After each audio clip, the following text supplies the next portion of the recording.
In this session, we will take a look at simplifying rational expressions, reducing. When we think about reducing, we think about canceling out common factors. When you have a fraction a over b, this is the same as taking a times c over b times c, provided that number c does not equal 0.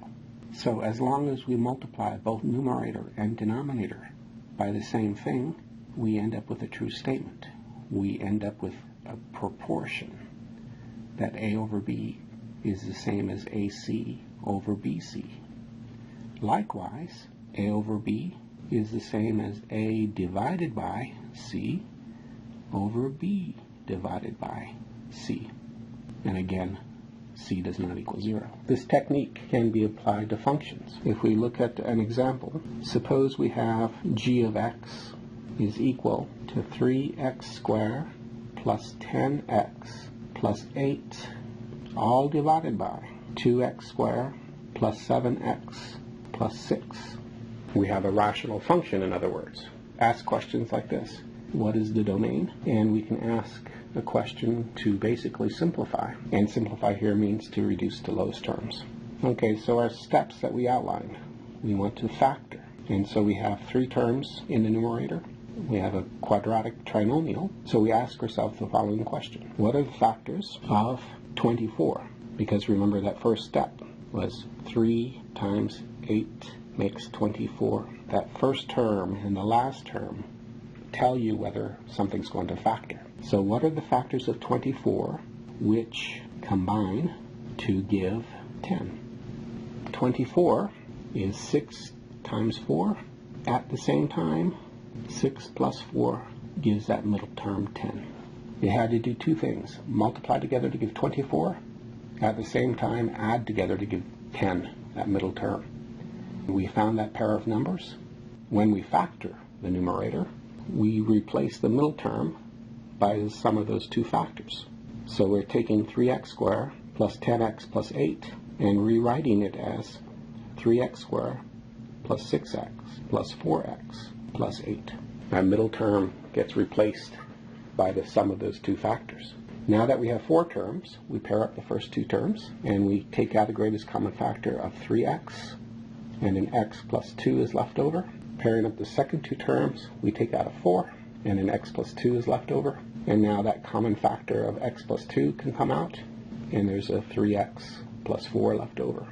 Now working with the denominator, we have 2x squared plus 7x plus 6, and we go through the same set of steps. 2 times 6 is 12.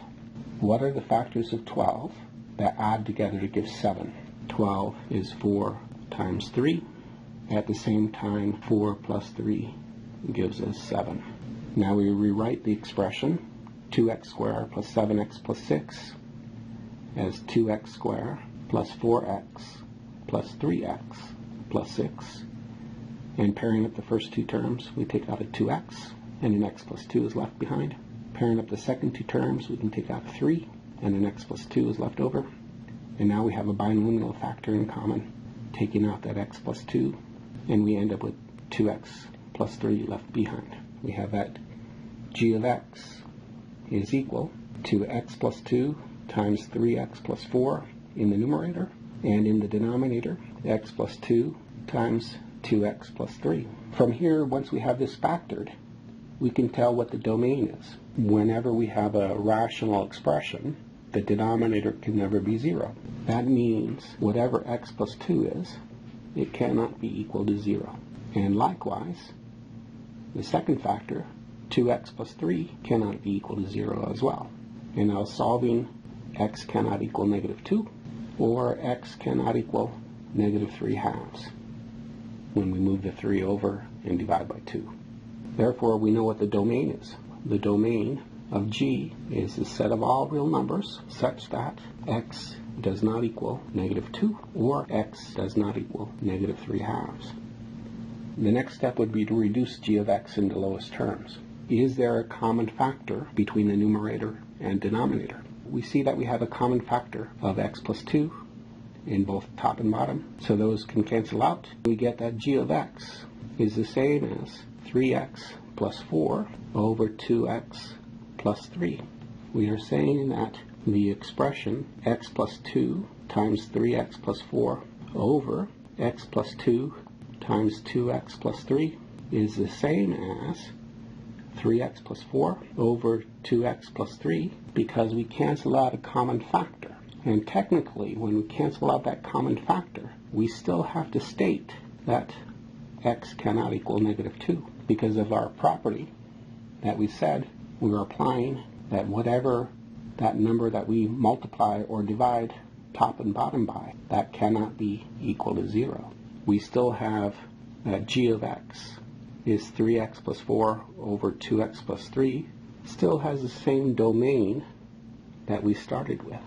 Even though I canceled out that common factor, I still have to account for that common factor as part of the domain restriction.